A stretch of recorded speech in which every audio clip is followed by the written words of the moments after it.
Hello, my name is Mark Potasic. I'm the Undersheriff of the Washtenaw County Sheriff's Office. Day to day, the women and men of the Sheriff's Office, deputy sheriffs, corrections officers, communications operators, and our emergency management professionals face very difficult incidents, emotionally challenging, often traumatic. And as they face these incidents all the time, they're often in situations where they themselves may be in jeopardy. So at the time they're working to serve others, they're also maintaining kind of an aura of security for themselves, the situation they're in, and the people that they're sworn to protect. The Washtenaw County Sheriff's Office and the sheriff work to create an organization based on the policy, the practice, how we conduct ourselves on a day-to-day basis that creates the healthiest possible atmosphere for those that serve the public to also be served by us as well, and to make sure that they maintain their own health, safety, and well-being.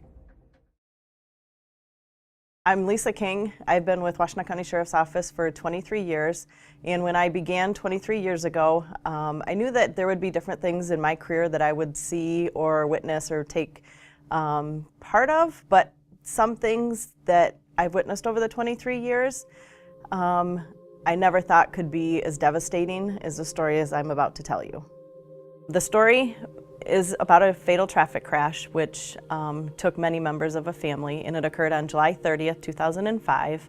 And I was on my way home with my family from an evening out with our friends, and I was on 23 and 14 heading back to Chelsea, and I got a call from Sergeant Fox, who was a road patrol sergeant at the time and also was a first responder to this traffic crash.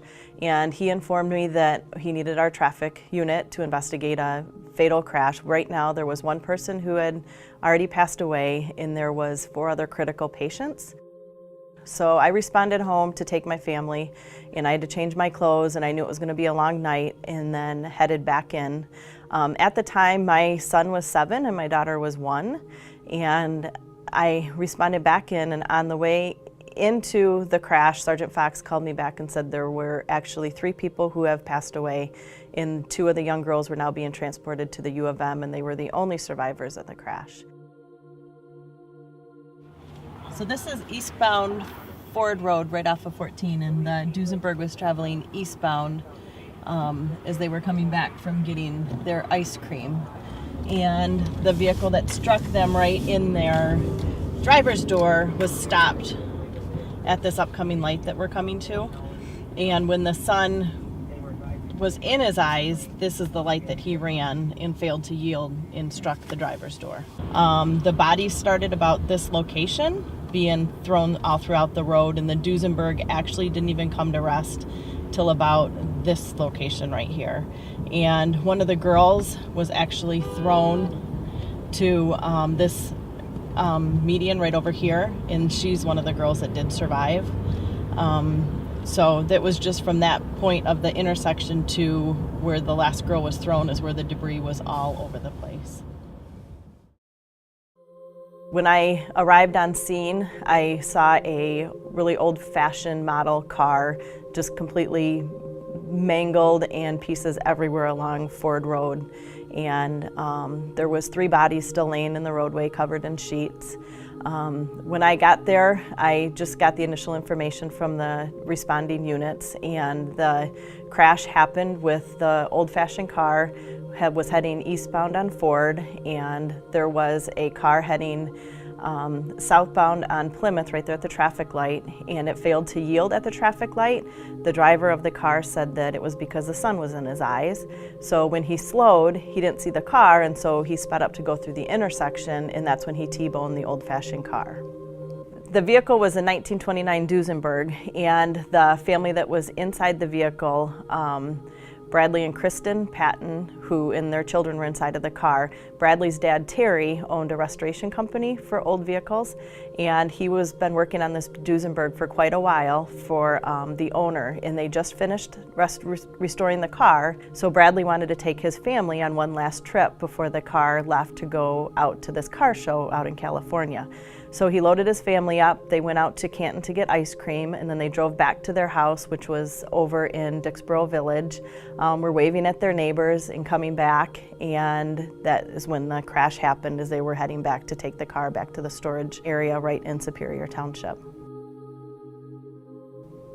As I arrived on scene, one of the first things that we usually do is we'll mark the scene for any evidence, and there was evidence all over the scene. It was a very complex scene that we needed to process, and to also get the bodies off the roadway and get them to the University of Michigan Hospital.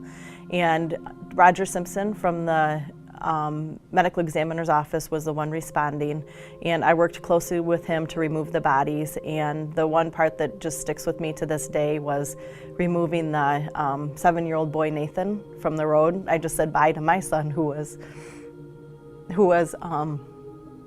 at my house, and I had to get in my car to come, and that could have been any one of our families who work here. So we got Nathan loaded up into the van and got his parents taken away, and then I went up to the hospital to meet with his grandma, who was already notified by one of the firefighters, and her 2 granddaughters were still in the hospital. So I was trying to work with the grandma, and it was her son Bradley who was killed in the crash. So she's dealing with the grief of losing her son, and then also losing her grandson, daughter-in-law, and then now has to step up and be the guardian of the children.